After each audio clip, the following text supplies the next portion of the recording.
Kyk, ek het nou al gesien as bang so nader kruip en hy kom spring in jou hart en hy kruip daar in 'n plekkie weg. Wat 'n geweldige effek dit op mense het om bang te wees. En dit gebeur met ons almal, gebeur met jou, gebeur met my. Selfs ons wat naby aan die Here beleef, is baie keer bang. En bang is 'n snaakse ding.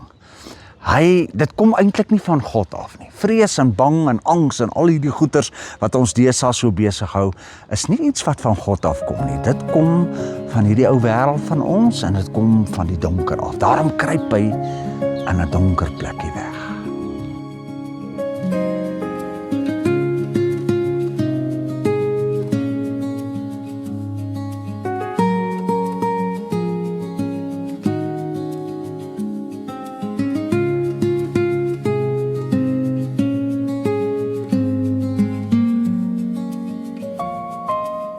Hoekom is dit nodig dat ons bang moet hanteer? En sien, bang het 'n manier om vrees te word en later aan angs en dan raak dit baie moeilik. Kyk, dit verlam 'n mens. Dit maak dat jy nie kan lewe nie. Dit maak môre en vandag eintlik onhoudbaar. Jy wil net 'n doek oor jou kop trek. Jy's onseker oor alles. Jy sukkel om eintlik te glo laterand. Jy sukkel om te hoop. Alles is donker en dan sukkel jy om lief te hê. So dit het 'n effek op jou kind wees van God.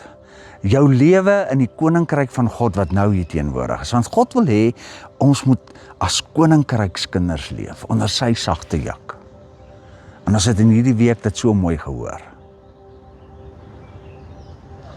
Hoe kry 'n mens dit reg? Ek wil vir julle 'n skrifgedeelte lees wat eintlik so verskriklik mooi is.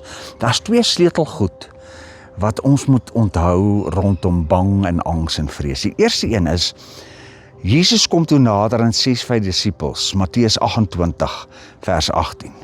God het die volle mag oor hemel en aarde aan my toe vertrou. Alle mag in die hemel en die aarde is onder Jesus. Jou verlosser, die een wat jou lief het, die een wat vir jou intree, het alle mag. Niks is bo hom nie. Niks nie. Hoor nou, alle mag. In die hemel en op aarde, in jou huis, in jou werk, in ons land, hy is in beheer. En dan die tweede wonderlike ding wat hier staan in vers 20, hy sê, leer hulle om alles te gehoorsaam wat ek aan julle opgedra het en weet verseker, ek is vir altyd by julle tot aan die einde van die wêreld geskiedenis. Dit beteken, Jesus, deur die krag van die Heilige Gees, deur sy Gees, is by jou teenwoordig, in jou kamer, in jou kar, by jou werk, oral waar jy heen gaan. Oral waar bang in jou hart kom kruip. God wat alles beheer, is daar. En nou sê mense van my, maar hoe veg 'n mens teen bang? En dis nogal 'n vraag, want eintlik kom leer die Here ons baie prakties hoe ons bang moet hanteer. In sy evangelie, hy kom sê, lewe soos 'n kind van die Here in die koninkryk en pas hierdie goed toe. Ek gaan dit vandag vir jou sê. Die eerste ding wat die Here kom sê, hy sê vrees groei in donkerte. En dan kom Jesus en hy in Matteus en hy kom sê, bring alles in die lig. Want gee jou vrees 'n naam. Moenie stil bly daaroor nie. Moenie dit wegsteek nie. As dit 'n verslawing is, of as dit 'n ander mens is, of as dit die skool is, of as dit mislukking is, of as jy voel jy is nie mooi nie, of wat ook al, begin praat daaroor, bring dit in die lig. Sit dit op die tafel neer, want donkerte is die skuilplek van bang. Daarom sê die Here, laat die lig daarop skyn, skyn 'n helder lig daarop. Dan word die groot ding partykeer net so klein, amper nie is iets nie. En dan die tweede ding, vul jou gedagtes met waarheid. Baie van ons glo snaakse goed. Ons glo niemand wil ons hê nie. Ons glo leuns. Ons glo ons is nie goed genoeg. Ons glo ons is nie mooi nie. Ons glo ons is nie maar nie. Ons glo ons sal niks ooit kan regkry in die lewe nie. En dis onwaar. Dis nie waar nie. God het jou gemaak. Jy's perfek.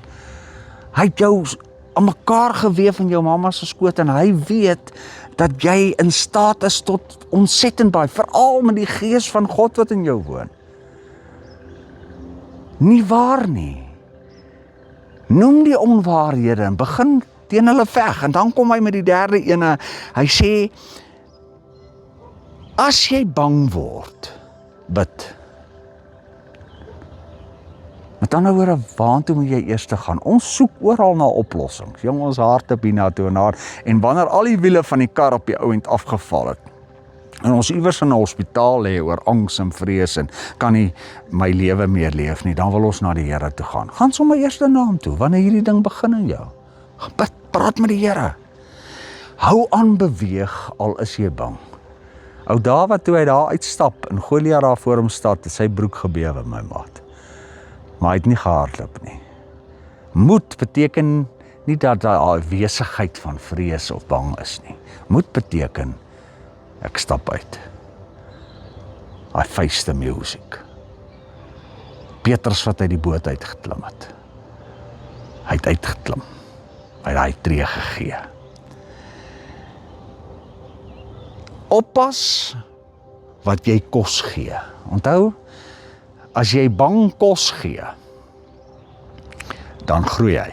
En as jy hom in daai donkerte hou, dan word hy 'n monster. En laterand is dit so 'n verskriklike ding, jy en die hele span die Hakens en ouderlinge met 10 pastore kan hierdie ding nie onderkry nie. Nie eens die dokters kan dit nie onderkry nie, want jy dit 'n monster laat word. Moen hom nie kos gee nie. Vir my toksiese mense, vir my al hierdie nuus en gemors wat ons elke dag opgedis word, daar word nooit iets positiefs van gegee nie. 90% van ons is aan die gang en ons doen ons ding, maar die 10% wat droog maak, word die hele tyd in ons gesigte gegooi. Vermy dit, soek positiewe plekke, soek plekke waar daar helder is, waar voeltjies sing. Moen dit nie voer nie, want as jy dit voer, gaan dit onbeheerbaar raak, en dan, die wonderlike ene, onthou van die vorige oorwinnings wat jy behaal het. Ag, en daar so baie, ek gaan dit nie eens vir jou noem nie. Die kere wat jy bang was en die Here het jou daar, as jy terugkyk en sê, wow, die Here het my daar deurgebring. Weet julle, hulle sê, 90% van die goed waaroor ons worry, gebeur in elk geval nie. Maar ons klou hom. Een dag op 'n slag.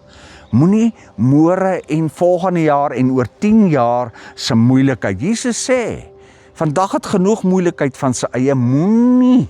Al hierdie goed wat ek vir julle sê was Jesus se leringe. Moenie dit gaan haal nie. Fokus op vandag, hanteer vandag en weet God is daar in alle mag as aan hom gegee. En dan die laaste ene, hou jou oë op hom. Dis juist die kruks. Waar die bang so in jou hart kruip, daar staan die Almagtige, aan wie alle mag gegee is in die hemel en op aarde. En hy beloof, tot die geskiedenis van hierdie wêreld klaar is hy daar by jou, deur die krag van sy gees. Kom ons leef soos koninkrykskinders.